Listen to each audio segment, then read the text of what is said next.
Kuwa gatanu w'icyumweru gishize nibwo amateka yandikiwe i Washgton u Rwanda na Repubulika ya Demokarasi ya Kongo ibemereye imbere ya Perezida Donald Trump ko bagiye gufatanya mu guhagarika ibibazo by'umutekano muke bimaze imyaka isaga 30 mu burasirazuba bwa Repubulika ya Demokarasi ya Kongo. Ibi bivuze ko kugeza uyu munsi hashize iminsi 3 y'amasezerano atangiye gushyirwa mu bikorwa. Bakimara gushyira umukono kuri aya masezerano yo kurangiza iki kibazo, abakuru ba diplomasi y'u Rwanda na Repubulika ya Demokarasi ya Kongo basabye Leta z'Ubumwe za Amerika gukomeza kubaherekeza muri urugendo bari bamaze kwiyemeza. Abane Minisitiri Therese Kayikwamba Wagner wa Repubulika ya Demokarasi ya Kongo na Ambasaderi Olivier Jean Patrick Nduhungirehe. Turifuza ko Leta Zunze Ubumwe za Amerika zikora ibishoboka byose kugira ngo aya masezerano ashyirwe mu bikorwa, kandi mugomba kutubaza inshingano. Nimudufasha, twizeye ko bizatuma dukomeza gufatanya no mu zindi nzego zigamije iterambere. Nkuko mugenzi wanjye wa Kongo bivuze, ni ingenzi cyane ko Leta Zunze Ubumwe za Amerika zikomeza kubikurikirana. Uyu munsi turasinye, ariko tugomba kubishyira mu bikorwa. Ni ingenzi ko Amerika ikomeza gufasha impande za sinye, kuko hari amasezerano menshi twasinye kera ariko ntiyubahirizwa. Muri iki gikorwa Perezida Donald Trump yaboneyeho gushyira umukono ku nyandiko ebyiri. This is to President Paul Kagame of Rwanda. This is a letter to President Tshisekedi of the Democratic Republic of Congo, again congratulating him. Izo zikubiyemo ubutumwa bushimira abakuru b'ibihugu by'u Rwanda na Repubulika ya Demokarasi ya Kongo ku cyemezo cyo gushaka amahoro binyuze mu biganiro.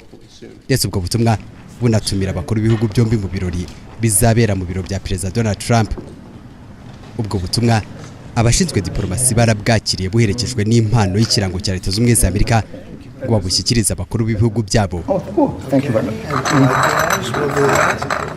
Thank you so much, Mr. President. Perezida Donald Trump avuga ko ibyo birori bizaba bikomeye, akanagaragaza igihe bizabera. Qatar yarakoze cyane, umuryango wa Afurika yunze ubumwe nawo warakoze. Nizeye ko bazohereza ababahagarariye mu nama izaba mu kwezi kwa 7. Tuzabigira ibirori bikomeye, ahubwo mushake n'abandi bantu babigizemo uruhare. Usibye abo mvuze, niba hari n'abandi mwaba muzi bakwiriye kubizamo muzatubwire.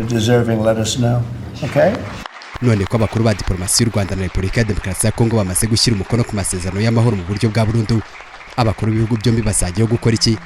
Bwana Masad Boulos n'umujyanama wa Perezida Donald Trump, akaba ari nawe wari umaze amezi 3 ayoboye itsinda rya Amerika ryari rifite inshingano zo kurangiza iki kibazo. There will be some other additional agreements that will be signed.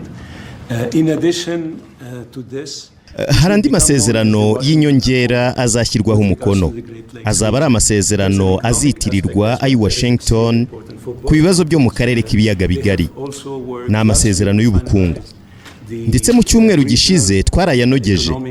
Dutegereje ko ibihugu byombi bizayashyiraho umukono muri ibyo birori. Hazabaho n'amasezerano ya Leta Zunze Ubumwe za Amerika na buri gihugu kwacyo. Harajyanye n'amabuye y'agaciro. Ubu hari kompanyi nyinshi zo muri Amerika zigaragaza ko zifuza gushora imari muri Repubulika ya Demokarasi ya Kongo. Ni nako bimeze ku Rwanda. Birenze gucukura amabuye gusa, ahubwo bigeze no ku rwego rwo kuyatunganya. Not only in mining but also in the midstream and downstream, which will be the processing of minerals. Impande zashyize umukono kuri aya masezerano ziyemeje gushyira mu bikorwa ingingo 6 zose zigamije gushyira iherezo kuri iki kibazo, ndetse Leta z'Ubumwe za Amerika zishimangira ko zizakomeza gukurikirana uko bishyirwa mu bikorwa. Perezida Donald Trump ashimangira ko nihagira uruhande rurenga kuri aya masezerano ngo azarufatira ibihano bikomeye. Tuzabafasha gushyira mu bikorwa aya masezerano. Tuzabashyiraho igitutu gihagije ku buryo bazayubahiriza, kandi aba bantu bari hano ni abahanga. Nizeye ko bazabishyira mu bikorwa. Niba yarengaho hazaza ibihano bikomeye. Tuzabafatira ibihano bikomeye birimo n'ibijyanye n'ubukungu ndetse n'ibindi.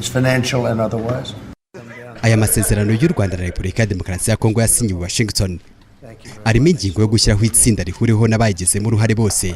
Iri tsinda rizakurikirana rinoze n'uburyo bwo guhangana n'umutwe wa FDLR. Umusaruro w'iyi gahunda ni uzashingirwaho ku cyemezo cy'ubwirinzi bw'u Rwanda. Ibihugu byombi byanasabwe kugendera kuri imitwe yitwaje intwaro aya masezerano kandi anategeka ibihugu byombi kubaka icyizere cya politike. Ibyo ngo nabyo bishobora kubyutsa imikoranire y'ibihugu byombi mu nzego zitandukanye. Thank you, Mr. Thank you very much.